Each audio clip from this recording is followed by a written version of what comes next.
Boa noite, amados, graça e paz. Nós estamos felizes por mais uma oportunidade preciosa que o Senhor nos concede para estarmos aqui juntos. Domingo é o dia do Senhor, é dia de adoração comunitária, é dia de nós celebrarmos a Deus unidos, olhando para o lado, vendo que nós fomos alcançados por uma graça maravilhosa coletivamente. O amor de Deus é derramado sobre o meu coração, mas também sobre o coração de Braz, de Júlio, de Osael, de Célia, sobre todos nós que estamos aqui confessando a Cristo como nosso Senhor e Salvador. Então glorifiquemos a Deus por isso. Nós estamos hoje no encerramento da nossa campanha de missões, mas na abertura nós já meditamos, não foi? No tema, dentro da nossa divisa. Então hoje, como os irmãos já sabem, nós estamos numa série que dura todo mês, uma série focada no tema central da nossa Páscoa, 3,16, a mensagem de Deus para a vida eterna. Nós começamos na semana passada essa série, será uma série composta, se Deus assim nos permitir, de 4 sermões, né? Então teremos até o último final de semana de abril. E os irmãos, lembram qual é o texto central? Está no tema, né? Porque Deus amou. Ih, já recitou, né? Como é que diz o texto? Vamos todos juntos? Deus amou o mundo de tal maneira que deu seu Filho unigênito para que todo aquele que nele crê não pereça, mas tenha a vida eterna. Amém. Vamos orar. Pai, nós somos o teu povo reunido, o Senhor é soberano sobre as nossas vidas. Nós te louvamos por mais essa oportunidade que o Senhor nos permite estar aqui reunidos em teu nome. Nós vamos agora meditar na tua palavra e nós pedimos que por meio do seu Espírito o Senhor ministre os nossos corações, trazendo a fé verdadeira, nos livrando da dureza do nosso coração, mas acima de tudo nos conduzindo a Cristo. Nós pedimos que, tendo misericórdia de nós, o Senhor possa falar o nosso coração. Somos todos nós imperfeitos, inconstantes, mas o Senhor é perfeito, como diz a tua palavra, em ti não há sombra de variação. Nós te glorificamos, fica conosco, em nome de Jesus. Amém. Como eu disse, nós estamos em uma série especial de mensagens durante todo esse mês, e na semana passada, pensando no texto de João, capítulo 3, nós meditamos do versículo 1 até o 16, nós pensamos no contexto, no terreno em que são pronunciadas essas palavras tão conhecidas. São quantas palavras, irmãos, lembram? 28 palavras que resumem a mensagem de Deus para a vida eterna. Cada uma dessas palavras serve para nós como alfabeto da graça. Nós não podemos passar pela Escritura sem entender a mensagem central desse texto. E o texto de João 3 que nós vimos na semana passada nos leva para um dos encontros mais importantes de todos os relatos do Novo Testamento. Embora não seja entendido assim como um relato tão extraordinário, tão importante, porque nesse relato nós não temos uma manifestação extraordinária visível. A gente não tem uma manifestação do sobrenatural estrondosa acontecendo aqui, como por exemplo na ressurreição de Lázaro, como na multiplicação dos pães e dos peixes, como no acalmar da tempestade na travessia dos discípulos no mar da Galileia, ou como aquela pescaria miraculosa que os discípulos ultrapassam. Longe disso, longe de ser um cenário de um acontecimento extraordinariamente visível, nós nos encontramos em uma casa, à noite, diante de um encontro à mesa em Jerusalém. O tom da conversa é um tom de mansidão, é um tom quase que silencioso, a ponto de ser possível ouvir a ação do vento, e Jesus usa isso para trazer uma ilustração. Só que nesse encontro, que é um encontro extremamente importante, o silêncio de tudo aquilo que gera espanto normalmente nas pessoas, que é o milagre, o extraordinário, a cura, fatos que podem ser vistos, Deus não está preocupado em trazer para nós mais um encontro que sirva para somente chamar atenção, gerar admiração. Mas aqui nós vemos o extraordinário acontecendo de uma forma diferente. Não são as estruturas da casa em que Jesus está naquele encontro com Nicodemos que são abaladas. O que nós vemos passando por um processo de abalo, transformação, de impacto, é o coração do homem. como aconteceu em uma casa também em Cafarnaum. Vocês lembram que Jesus estava reunido quando um homem paralítico foi arriado, descido pelos seus amigos, e nós imaginávamos que naquele momento Jesus dissesse imediatamente uma palavra de cura: levante, ande, mas surpreendendo os corações em um contexto que não parecia que iria ali gerar algum impacto. Jesus diz: os seus pecados estão perdoados. Do lado de fora, para o público, a gente tem alguns fariseus que estão ali dizendo no seu coração: quem é esse para perdoar pecados? Mas o ambiente não é aquele ambiente que gera em si uma grande admiração, um espanto por um grande poder revelado. Nós vemos um ambiente que as pessoas ficam meio que estranhadas por conta da fala de Jesus. Só que por dentro, o que acontece na vida daquele homem, que é um paralítico ainda? Ele recebe uma palavra de Jesus e um novo coração é implantado dentro dele. A sua fonte de vida é trocada. Ou como acontece também com Jesus naquele caminho para a casa de Jairo. Lembram que a filha de Jairo tinha morrido? E Jesus, no caminho, ele tem um outro encontro. Ele se encontra com uma mulher. Essa mulher tinha uma hemorragia. A hemorragia a gente conhece como a mulher do fluxo de sangue. Há 12 anos ela esgotou os seus recursos em busca da cura. Os recursos humanos não tinham mais resposta para a necessidade daquela mulher. Ela foi escanteada da sociedade e para todos o seu tempo aquela mulher era simplesmente uma impura. Só que Jesus olha para aquela mulher e faz uma declaração diferente. Não é assim: mulher impura, sai de perto de mim. Jesus diz para aquela mulher: filha, a tua fé te curou.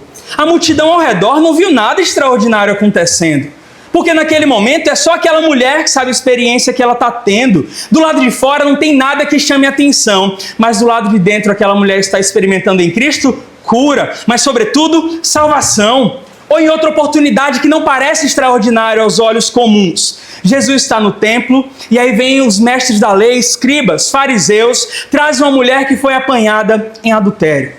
Mestre, a lei de Moisés diz que essa mulher deve ser apedrejada. O que o Senhor diz? O que Jesus faz ali? Não é uma manifestação estrondosa. Jesus se abaixa em silêncio. Ele na terra começa a escrever com seu dedo. Em seguida ele diz: não temos nada estrondoso, mas uma palavra que em si, para o coração que está aberto para essa palavra, é algo pesado. Ele diz: quem não tem pecado, atire a primeira pedra. Do lado de fora parecia não ter nenhuma manifestação sobrenatural, mas do lado de dentro de cada um daqueles acusadores, o que Jesus faz? Traz um constrangimento absurdo, a ponto do relato dizer para a gente que um a um, do mais velho ao mais novo, ir saindo pouco a pouco. E na realidade daquela mulher, o coração permanece do mesmo jeito? Não, ela tem ali no coração semeado um recomeço, uma nova vida, a esperança de estar agora em Cristo e ir e não pecar mais, pela sua força, não, por estar agora em Cristo. Então o extraordinário, meus irmãos, muitas vezes é silencioso, pelo menos para quem está do lado de fora, como nesse encontro de Jesus com Nicodemos. Só que do lado de dentro, o extraordinário do encontro com Cristo sempre é impactante. Sempre mexe com as estruturas. Não tem como uma pessoa se encontrar com Cristo e com seu poder e sair igual. Porque o impacto que Jesus produz no coração, ainda que do lado de fora imediatamente a gente não veja nada que a gente julgue como milagroso, sobrenatural, divide um antes e o depois. E produz efeitos para a eternidade. Um milagre, experimentar um milagre da parte de Deus, não é capaz de levar ninguém para o céu. Mas o milagre de Cristo que acontece no coração, fazendo alguém nascer de novo, isso sim nos leva até a eternidade. E foi isso que nós vimos no primeiro capítulo aqui da nossa série. A voz que na ressurreição de Lázaro rompe aquele silêncio do túmulo, dizendo: Lázaro, sai para fora. A mesma voz que diante do rugir daquela tempestade no mar da Galileia, aparece inquietude no coração dos discípulos e fala: silencia, aquiete-se. É uma voz que produz um efeito extraordinário agora no coração de um homem que é um fariseu. E essa mesma voz de impacto produz esse extraordinário silencioso quando diz para Nicodemos: é necessário nascer de novo. Meus irmãos, essa é a declaração que desmonta o coração daquele homem. E é assim que nós percebemos onde a obra de Cristo alcança mais impacto. Não é na bênção que ele pode trazer material, palpável. Não é naquilo que ele pode realizar em termos de sonhos para as nossas vidas. Cristo, ele impressiona multidões, mas tudo que as multidões mais querem são sinais para se apegar. Eles preferem muito mais as bênçãos do que o Senhor das bênçãos, como a gente costuma dizer. Só que sinais visíveis não garantem a vida eterna. Mas um coração com o toque de Cristo, meus irmãos, ninguém nos tira a vida eterna, porque estamos nele. Então o maior impacto que nós encontramos em Cristo, e para isso ele se manifesta, é quando estamos longe desses olhares da multidão. É quando estamos longe desse barulho que normalmente nós vemos ao nosso redor, e ainda assim Cristo invade o coração do homem. Toca, trazendo um impacto, coloca em ordem a bagunça existencial que todos nós temos. A falta de sentido, uma vida dissoluta. E aí a gente olha para Nicodemos para relembrar o que aconteceu. Ele estava à mesa com Jesus. Ele não viu o céu se abrindo. Ele não viu fogo descendo do céu. Ele não viu a parede ou o chão diante dele ali tremendo. Só que ele viu o coração dele sendo aberto. Ele viu aquele chão móvel de areia, aquele chão que não sustentava ninguém, baseado em título, em reconhecimento. Ele viu aquilo sendo trocado, ele não ficou sem chão, mas agora no lugar desse chão, essa areia movediça da sua própria vida, da confiança no seu próprio coração, ele tem agora aos seus pés a rocha firme, que é o próprio Jesus Cristo. E isso não se revela por meio de sinais exteriores, mas por meio do toque de Cristo no coração. E aí, meus irmãos, aquilo que começa com a curiosidade, não é para isso que ele vai lá? Querer saber quem é esse Galileu, esse mestre diferente que faz coisas. Alguém não pode fazer esse tipo de coisas se não for enviado de Deus. Isso se desenvolve com o tempo. Nós não ficaremos presos nessa noite a Nicodemos, só que no capítulo 7, o que era a curiosidade apenas no encontro com Jesus, se transforma em uma declaração. Ele defende Cristo diante dos seus colegas fariseus, e quando a gente olha para o capítulo 19 de João, Nicodemos é aquele que honra Cristo publicamente, em um momento que todo mundo está se afastando pelo perigo, pela vergonha. Então as escrituras não mostram isso para a gente de forma tão clara, só que no caso de Nicodemos, tudo nos leva a entender que esse encontro que não aconteceu como um espetáculo, não aconteceu com sinais exteriores grandiosos aos olhos dos homens, aqui o que mais importa é que houve transformação na sua vida. Pode não ter sinal miraculoso do lado de fora para todos nós, mas uma coisa tem: milagre de Deus para nos dar um coração de novo e nos dar uma vida nova do lado de dentro. Só que quando nós olhamos essa realidade do agir silencioso de Deus, essa presença que não busca impressionar as pessoas, chamar atenção, gerar admiração, isso não é algo exclusivo do ministério de Cristo. Essa é a forma de Deus agir em toda a história, porque nós veremos que no agir de Deus, ao longo de toda a história da salvação, de Gênesis a Apocalipse, nós temos esse extraordinário que se revela de forma silenciosa e mostra como Deus conduz a história, sim, em determinados momentos, trazendo o sobrenatural para ser visto. Mas a forma comum de Deus lidar com a história é aquele agir que é silencioso, mas é poderoso. As manifestações visíveis existem, mas são exceções, não a regra. Por exemplo, a gente chega em 1 Reis 19. Os irmãos lembram do que acontece com Elias quando ele tem um confronto com os profetas de Baal? É um momento de triunfo, não é? Um momento de vitória e um momento de celebração. Só quando nós entramos no capítulo 19, nós vemos um Elias agora desencorajado. Um Elias com medo, ele está sendo ameaçado por Jezabel, ele está fugindo, querendo preservar a própria vida. Mais do que isso, a sua oração a Deus é pedindo a morte. Está dizendo que não consegue suportar aquela luta. Só que ele chega a Horebe, que é chamado de o monte de Deus. E Deus diz que terá um encontro com ele naquele momento. Aí o texto vai dizer para a gente que Elias se coloca diante do Senhor. Ele está pronto para que Deus fale com ele, para que Deus se manifeste. E certamente ele espera que Deus se manifeste pelo extraordinariamente visível, por aquilo que eu posso distinguir a Deus falando, que é algo poderoso aos meus olhos. Só que aí naquela narrativa vem um vento fortíssimo, tão intenso que despedaçava as rochas. E Deus estava ali? Não estava. O Senhor não estava nesse vento. Depois se manifesta um terremoto, algo que abala a estrutura daquele monte de Deus. Deus estava no terremoto? Também não. Depois se manifesta o fogo, algo que parece estar muito bem associado à manifestação de Deus. Mas Deus também não estava ali naquele fogo. E aí o que vem em seguida? Vem uma brisa suave, quase como um sussurro delicado, e ali estava o Senhor. E aí, meus irmãos, que está Deus em toda a história.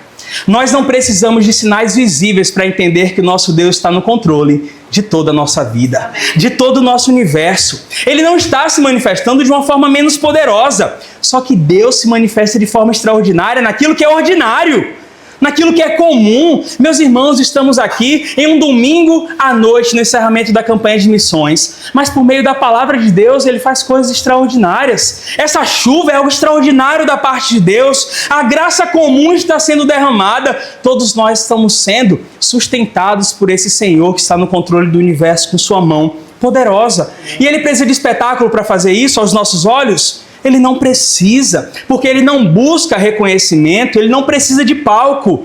Deus tem um agir que transforma os corações longe da multidão, no silêncio. Ainda quando nós estamos isolados, Deus é aquele que tem poder para libertar, para suprir as necessidades, para alimentar, para sustentar toda a nossa vida de modo firme, mesmo quando Ele não é percebido e honrado pela maioria que está ao nosso redor. É isso que Cristo está mostrando naquele encontro ali rápido com Nicodemos. Só que aí isso soa muito estranho para mim.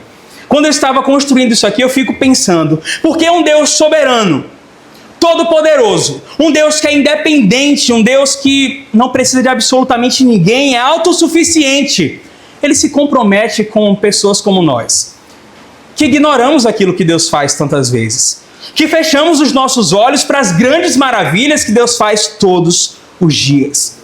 Porque esse Deus que é assim, tão poderoso, Ele se amarra, Ele se compromete com essa realidade, uma realidade de pessoas tão ingratas, pessoas tão distraídas, pessoas tão egoístas. E a gente tem a resposta no texto de João 3,16. Nas primeiras palavras desse resumo da mensagem de Deus para a vida eterna, se nós perguntamos por que esse Deus todo-poderoso, autossuficiente, ainda assim se compromete com essa nossa realidade, as primeiras 8 palavras. Porque Deus amou o mundo de tal maneira. Essa é a realidade. Antes, meus irmãos, olha o que a gente viu durante todo esse culto.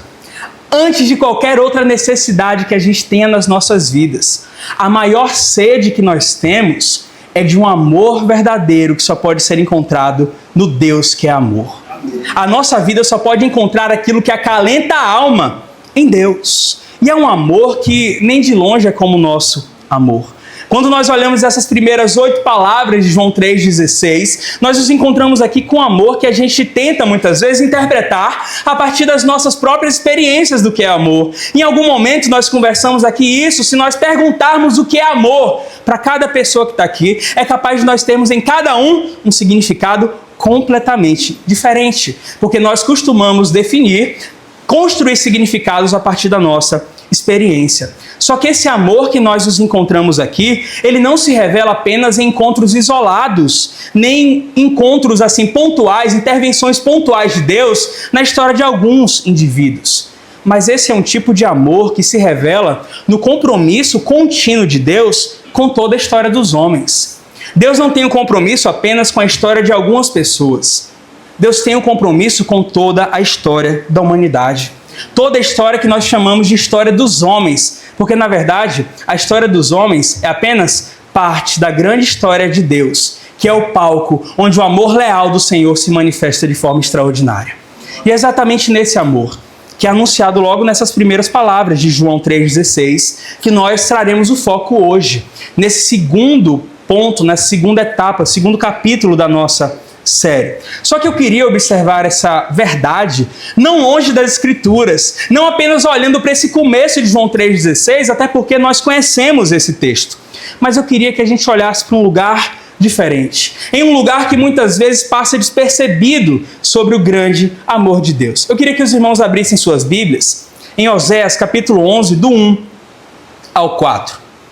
Diz assim a palavra do Senhor: Quando Israel era menino, eu o amei, e do Egito chamei meu filho. Mas quanto mais eu amava, eu chamava, mais eles se afastavam de mim. Eles ofereceram sacrifícios aos balins e queimaram incenso aos ídolos esculpidos, moldados pelas suas próprias mãos. Mas fui eu quem ensinou Efraim a andar, tomando-os nos braços. Mas eles não perceberam que fui eu quem os curou.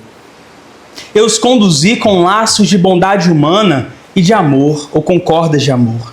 eu tirei do seu pescoço o jugo e me inclinei para alimentá-los. Se nós quisermos pensar no agir silencioso de Deus na história, que se revela de forma extraordinária como esse encontro à mesa de Jesus com Nicodemos, ele se revela também aqui na história do profeta Oséias. E esse agir extraordinário de Deus que começa no seu coração é narrado para a gente no capítulo 1. Durante o reinado de homens infiéis no reino do norte, o reino de Israel, a palavra de Deus vem ao seu encontro. É o período que antecede aquela queda de Israel e o período em que Israel, o reino do norte, será levado para o cativeiro da Síria. Nunca mais o reino do norte será o mesmo depois disso aqui. E aí nós olhamos para esse tempo. É um tempo de afastamento de Deus. Quais problemas nós encontramos no relato do profeta, até esse capítulo 11? Embora tenha a denúncia do pecado e a palavra de esperança da parte de Deus o tempo todo. Nós temos idolatria generalizada, nós temos injustiça social, nós temos os líderes da comunidade corrompidos, nós temos um povo espiritualmente corrompido, nós temos uma religião que é vivida somente de fachada, a gente tem hipocrisia, a gente tem corações distantes de Deus, um povo que celebrou com Deus uma aliança, mas o povo que parece que se esqueceu disso. Do lado de fora, como é que eles vivem? Eles estão contentes com aquilo que está acontecendo. Parece tudo bem do lado de fora, só que por dentro, o povo de Deus, o povo chamado pelo nome de Deus, Israel, esse povo que é nomeado por aquele encontro que Jacó tem e recebe o título daquele que contende contra Deus, o povo de Israel, além de dividido, é um povo que está agora com o coração distante de Deus. E meus queridos, não tem nada que custe mais caro para esse povo aqui.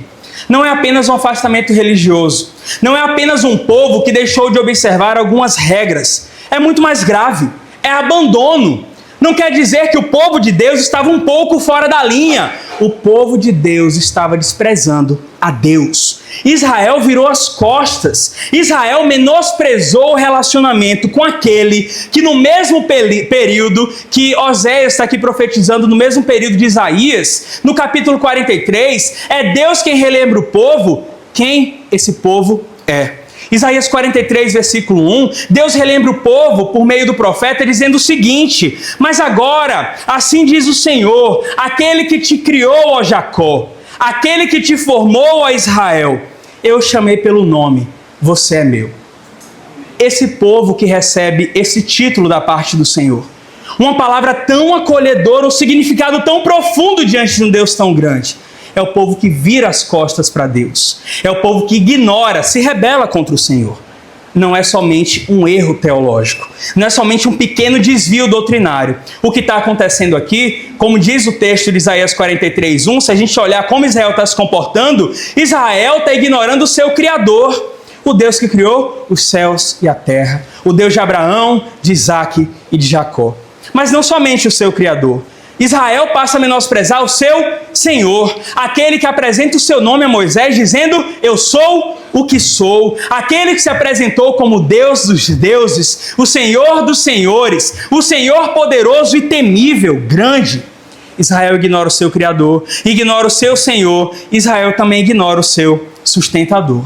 Aquele que guiou durante toda a jornada, aquele que libertou do Egito, que carregou durante aquela jornada no deserto como um pai carregava o seu filho. Ele não deixou faltar pão e água para o corpo e também não deixou faltar a sua palavra para abastecer a alma. Israel menosprezou o seu Criador, o seu Senhor, o seu sustentador. Só que o pior de tudo, Israel ignorou Deus como seu Salvador. A sua única esperança, aquele que declarou, eu mesmo sou o Senhor, e além de mim não há Salvador. Como é que esse povo pode viver agora? Israel assume diante de Deus um posicionamento que é autodestrutivo. É cavar a própria cova, é se colocar numa posição de vulnerabilidade porque quer. Israel pensa que tem alguma chance de viver longe de Deus. E que perigo quando qualquer pessoa vive dessa maneira. Sejamos sensatos agora. Vamos olhar para a postura de Israel diante de Deus e vamos olhar para quem Deus é. Vamos ver o testemunho das Escrituras. Nós estamos diante de alguém que precisa tolerar a rejeição? Estamos diante de alguém que precisa suportar o desprezo? Não. Ele é o soberano Rei do Universo. Nas mãos dele está todo poder. Ele poderia, em um instante, conforme a sua vontade, reduzir todo o universo que está muito além desse mundo aqui a pó. Ele poderia acabar com esse mundo esmagando como um papel na mão de cada um de nós e simplesmente nos destruir. Ele poderia, usando da força, fazer com que seu domínio fosse imposto de forma irresistível. Ah, não querem me temer? Pois agora vocês vão ver quem eu sou. E como ele mesmo diz, agindo eu, quem impedirá? Isaías 43 também esse texto, não é? Ninguém há, em Deuteronômio ele diz, quem possa se livrar da minha mão. E Hebreus no capítulo 10, o autor vai dizer, dura coisa é cair nas mãos do Deus vivo. Só que olhando quem esse Deus é, pensemos agora como esse Deus reage, o Deus vivo, o Deus todo-poderoso que ele tem, uma mão que é esmagadora para todos nós, que ninguém pode se livrar da sua mão. Como ele reage à postura de Israel de rebeldia? Com uma boa notícia. Se nós percebemos que, segundo a palavra de Deus, não há ninguém entre nós que possa se livrar da mão de Deus, a boa notícia que ele dá a Israel nesse texto de Oséias aqui é que ele próprio é quem nos livra da mão dele. Consegue imaginar algo assim? Deus anuncia o justo juízo sobre o povo, a sua disciplina. Sim, porque Deus é justo. Só que ele revela algo além da disciplina, porque Deus disciplina quem ama. Ele corrige aqueles a quem ele tem como filho. Ele tem Israel assim. Só que o Israel que merece a rejeição da parte de Deus, Israel que merece sofrer o peso esmagador da ira de Deus, é o Israel que se encontra no meio do caminho, com Deus que promete aqui por meio de Oséias o freio que suaviza sua mão. Deus é aquele que apresenta para o povo agora o poder que contém a sua própria mão. E de onde vem esse poder? Não é do povo. Esse poder vem do próprio Deus. E esse poder aparece em Oséias 11, versículo 1. Olha aí comigo. Quando Israel era menino, com a declaração de Deus, eu o amei. Para o bem de Israel, meus irmãos. Como resposta à rebeldia, não veio uma condenação imediata. O cativeiro estava à frente, porque Deus tinha planos de restaurar esse povo. Só que entre o caráter justo, santo do Senhor, e a rebeldia que sobe como péssimo cheiro de podridão ao Senhor, estava no meio do caminho o amor leal de Deus. Deus decidiu amar. Antes de imediatamente condenar, a primeira decisão de Deus é amar. Um amor que é totalmente diferente do tipo de amor que a gente costuma falar aqui, eu já falei sobre isso. Porque é um amor que, como está no versículo 9, os irmãos podem ver aí de Oséias 11, ele fala assim, eu sou Deus, eu não sou homem. Por isso eu ajo dessa forma. Esse amor que Deus apresenta para a gente não é uma reação emocional como a gente pensa, é uma virtude que faz parte do caráter de Deus antes que o mundo existisse. É algo que está atrelado à natureza do Senhor. É o caráter de Deus que faz com que ele responda com graça. E graça superabundante todas as vezes que a nossa ação em direção a ele é provocação, ingratidão. Tem menos a ver com afeto e tem mais a ver com decisão. Não tem tanto a ver aqui com um sentimento, é a ação de Deus. Se nós quisermos definir esse amor leal, o mesmo amor que Jesus coloca nas primeiras 8 palavras de João 3,16, é um amor de tal maneira. Parece que ele quer colocar isso para que nós entendamos que não é algo tão fácil assim de definir. Mas olhando o restante da Escritura, a gente pode dizer assim, o que é esse amor leal de Deus? Que está nessa palavra que ele diz quanto a seu povo. Antes de Israel existir, a gente vai ver, eu o amei. Quando ainda era pequeno, é uma escolha intencional, uma escolha pensada, uma decisão consciente de Deus de amar. E uma decisão consciente, pensada, que não está fundamentada em algo que a gente possa oferecer. Que não vê como objeto de atração o nosso próprio coração, mas é a própria natureza de Deus. É um amor que sempre esteve presente na história de Israel. Abram aí comigo, por favor, Deuteronômio 7, versículos 7 e 8. Deuteronômio 7, 7 e 8. Diz assim o texto: o Senhor não se afeiçoou a vocês, nem os escolheu por serem os mais numerosos do que os outros povos, pois vocês eram, na verdade, o menor de todos eles. Foi porque o Senhor os amou e por causa do juramento que fez aos seus antepassados.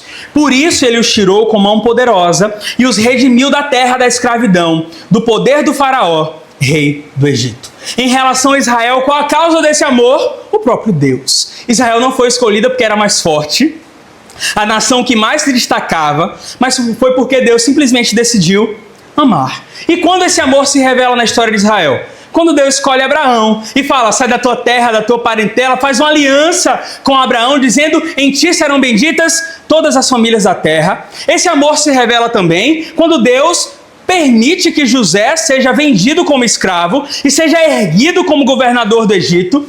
O Deus que no tempo de fome no meio do seu povo, move o seu povo para o Egito para que tenha suprimento, mas também no momento em que há escravidão, um jugo pesado sobre o seu povo, é aquele que tira do Egito e leva para o deserto.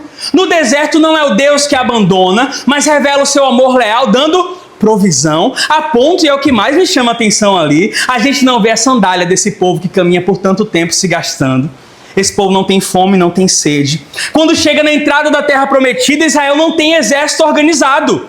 Israel não é muito bem equipada, mas Israel tem o Senhor dos Exércitos está conosco. O Deus de Jacó é o nosso refúgio, Ele é o nosso general de guerra, por isso conseguiu o triunfo. Vitória nas batalhas por isso. Só que o amor leal de Deus que se revelou em tudo isso, ele tem um lugar onde ele se revela de forma ainda mais profunda. Não é simplesmente um amor que vem para dar vitória nas batalhas, para dar comida, água, para dar direcionamento, para dar uma terra de onde mana leite e mel. É diante da infidelidade do povo que esse amor leal encontra sua face mais profunda. E esse amor é lembrado aqui ao povo nesse momento da sua história. Inicialmente, esse amor é lembrado ao povo por meio de uma parábola viva.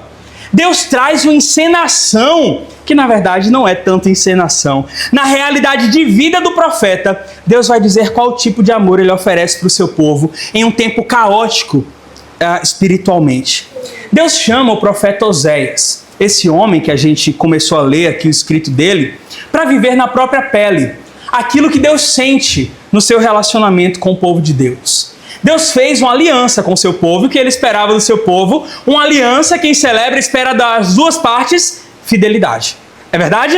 Não é isso que acontece? Então Deus fala, olha, Oséias, você vai ser obrigado agora a uma prática. Você vai ter que tomar como sua mulher uma mulher infiel. Uma mulher de vários homens, uma mulher de vários amantes, uma mulher que não tem fidelidade. E o que você vai fazer com essa mulher? Você não vai amá-la de forma variável. Você não vai amá-la enquanto ela for fiel a você. Mas você vai permanecer amarrado a ela, independente de como ela reagir. Você vai mostrar persistência, compromisso, fidelidade, ainda que você receba em troca dessa mulher chamada Gomer, rejeição, infidelidade. Deus usa a boca do profeta Oséias para chamar o seu povo de volta. Esse povo que ele amou. Só que antes disso, Deus usa o coração do profeta para revelar o seu caráter. E quando Deus fala para Oséias, toma uma mulher adúltera e mostre fidelidade a ela, independente se ela vai ser fiel contigo. E no meio do caminho, os irmãos depois leiam Oséias para relembrar, ela se entrega para ser vendida como escrava, mas o próprio Oséias é quem a compra de volta. Ele vai de tal modo que ele tem que insistir, apesar da dureza de coração, apesar da rejeição de Gomer. Então, mais do que ensinar com a boca, Deus faz com que o profeta viva essa realidade no seu próprio coração, porque Deus quer gravar algo na vida do profeta, mas Deus antes quer gravar algo no nosso coração, como gravou no coração de Israel. E é uma realidade que para nós, no Novo Testamento, é escrita por Paulo, muitos séculos depois, quando ele escreve a Timóteo, na segunda carta, capítulo 2:13, quando ele diz, se nós somos infiéis, ainda assim o Senhor permanece fiel, porque ele não pode negar-se a si mesmo. E se a gente quer entender a profundidade desse amor ainda mais, é no momento de infidelidade, como na relação de Oséias e Gomer, que esse amor leal de Deus, essa fidelidade se revela. Só que agora veja como está no versículo 4 do capítulo 11 de Oséias. Na primeira parte desse texto, Deus diz assim, eu os conduzi com laços de bondade e de amor. Mas a versão que eu mais gosto, eu vos atraí com cordas de amor. Essa é uma das expressões mais belas sobre o amor de Deus em toda a Escritura. Aquilo que Deus revela nessa relação de Oséias com Gomer, do laço de fidelidade que deveria estar envolto pela iniciativa do profeta. Ele não deveria esperar que quem sustentasse a corda da fidelidade fosse o infiel, mas aquele que estava agindo representando a Deus. E nessa relação com que o profeta se envolve, Deus quer que a gente compreenda uma relação muito profunda. Em Israel, meus irmãos, estamos representados todos nós. É quem nós somos diante de Deus. Em Gomer, estamos representados todos nós, infiéis, rebeldes, ingratos enquanto humanidade, pessoas insensatas, como Israel foi insensata de negar o seu Criador, o seu Senhor, o seu sustentador e o seu Salvador. E quem vive negando essas coisas, que esperança tem para a vida? Absolutamente nenhuma. Mas assim como foi verdade quanto a Israel, para o nosso bem, como resposta à nossa rebeldia, antes de Deus anunciar diretamente a condenação, Ele revela para a gente seu amor leal.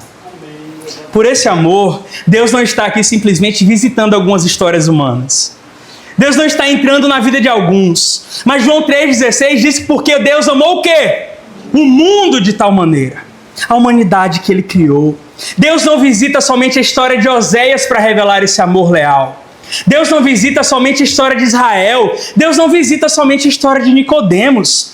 Mas Ele visita toda a história da humanidade. Ele visita a nossa história. A história de uma humanidade que é rebelde, que é infiel, que tem em Deus a sua única chance de não perecer. E Deus sabe disso? Sabe. E Deus se coloca diante de nós. Ele não se apresenta como um Deus que aparece e depois some. Ele não aparece para a gente por ter um amor leal, como aquele que fala e depois se distancia. O agir de Deus na história não é controlado pelo nosso reconhecimento, pelo quanto que nós agradecemos a Deus, pelo quanto que nós podemos mostrar fidelidade a Ele. Em Oséias aqui, Deus se revela como aquele que decide se prender, se amarrar, apesar de nós. Essa palavra que aparece no versículo 4. É Deus dizendo que foi Deus quem estendeu a corda para se amarrar a cada um de nós pelo seu amor. Nós, humanidade. Isso é profundamente impactante, porque nós estamos falando de um Deus que, de bom grado, embora não precise, Ele escolheu se vincular a gente como nós somos. Você sabe como você é, meu irmão, porque eu sei como eu sou. E Deus quis se amarrar a mim. Deus quis estender as suas cordas de amor a mim por meio desse amor sublime que é revelado de uma forma certa. Esse texto de Oséias, então, ele não é aleatório dentro das Escrituras. Aqui nós entendemos de fato, quando lemos que Deus amou o mundo de tal maneira, não é apenas sobre a intensidade desse amor.